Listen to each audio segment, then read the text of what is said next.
काला जंगल, मृत्यु की छाया। भाग 4, बलि का पहला दिन। पिछले भाग से आगे एक शापित ताबीज मिला था जिस पर लिखा था, जिसने इसे पहना वो एक रात और जिएगा।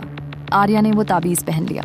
रात में हवा में फिर किसी का नाम गूंजा था, सिया। हम तीनों कांप उठे।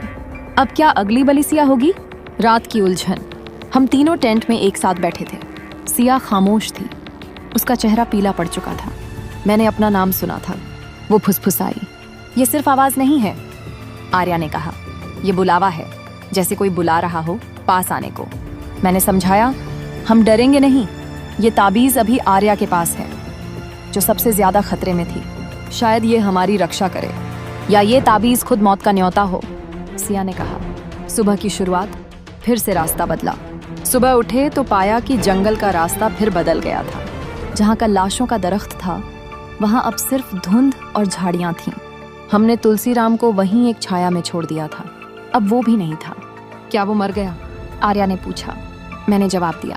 हमने तय किया कि अब ज्यादा देर इस जगह में नहीं रह सकते। हमें या तो बाहर निकलना होगा या फिर उस जगह तक पहुंचना होगा जहां ये सब शुरू हुआ। काली मंदिर की झलक। जंगल में चलते हुए हम एक अजीब सी जगह पहुंचे।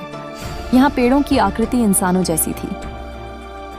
देखो, सिया ने इशारा किया। कुछ दूर एक काले पत्थर की मंदिर जैसी संरचना दिख रही थी। ये मंदिर नहीं, ये कुछ और है, आर्या बोली। जैसे जैसे हम पास गए, वहां एक पत्थर की वेदी बलि स्थल दिखी। उस पर ताजा खून के छींटे थे। कल ही किसी की बलि दी गई है, मैंने कहा। रघु। सिया का चेहरा सफेद पड़ गया। बलि स्थल का रहस्य। उस बलि वेदी पर कुछ खुदा हुआ था। जो शाप को जिएगा वही अग्नि को सहेगा। इसका क्या मतलब हुआ? आर्या ने पूछा। मैंने अनुमान लगाया, शायद यहाँ कोई अग्नि परीक्षा होती है। जो इसे झेले वही बचता है, बाकी सब मारे जाते हैं। तभी जमीन हिली। मंदिर के अंदर से एक धीमी सी गूंजती आवाज आई, आओ, अग्नि तुम्हारी परीक्षा लेगी। हम सब एक दूसरे को देखकर कांप उठे, अग्निकुंड की ओर। मंदिर के अंदर जाने पर एक लंबा संकरा गलियारा था, जिसके दोनों ओर टॉर्च लगी हुई थी, पर किसी ने हाल ही में जलाया हो जैसे। अंदर एक गोल कुआनुमा अग्निकुंड था, जिसके अंदर धधकती हुई आग थी। क्या ये बलि का स्थान है? सिया ने पूछा। ये अग्नि परीक्षा है, आर्या बोली, जैसा शिलालेख पर लिखा था। तभी एक मकड़ी जैसी परछाई छत से उतरती हुई दिखाई दी। उसकी आंखें जल रही थीं और शरीर इंसान जैसा था, पर सिर उल्टा। तीनों में से एक अग्नि में जाएगा, उसने फुफकारते हुए कहा। हम भागने ही वाले थे कि वो आकृति हवा में गायब हो गई। ताबीज की कीमत, हमें किसी को अंदर भेजना होगा, आर्या ने गंभीर स्वर में कहा। क्या? सिया चौंकी। क्या हम में से किसी को जलने देना चाहते हो? नहीं, लेकिन शायद यही परीक्षा है, मैंने कहा। हम तीनों चुप हो गए। ताबीज जिसने पहना है उसे ये परीक्षा पास करनी चाहिए, आर्या ने खुद ही कहा।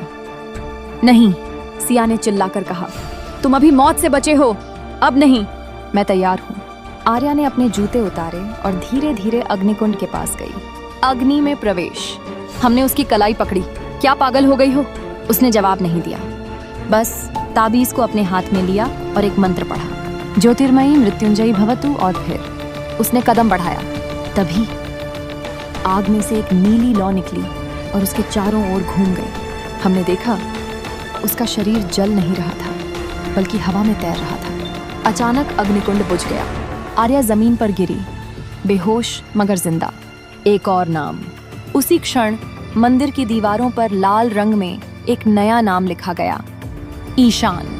मैंने देखा, खून से लिखा हुआ नाम, मेरा। सिया मेरे पास आई, कांपती हुई। अब तुम अगला हो। मैंने डायरी खोली और लिखा, आज बलि का पहला दिन था और हम किसी तरह बच निकले, पर जंगल अब मेरा नाम ले चुका है। कल शायद मैं न रहूं, या शायद मैं ही इस जंगल को खत्म कर सकूं, अगर मैं इसका सच जान जाऊं। पेड़ों की शाखाएं हिल रही थीं और हवा में गूंज रही थी वही आवाज, Ishan. To be continued in part 5. शापित आत्मा की वापसी।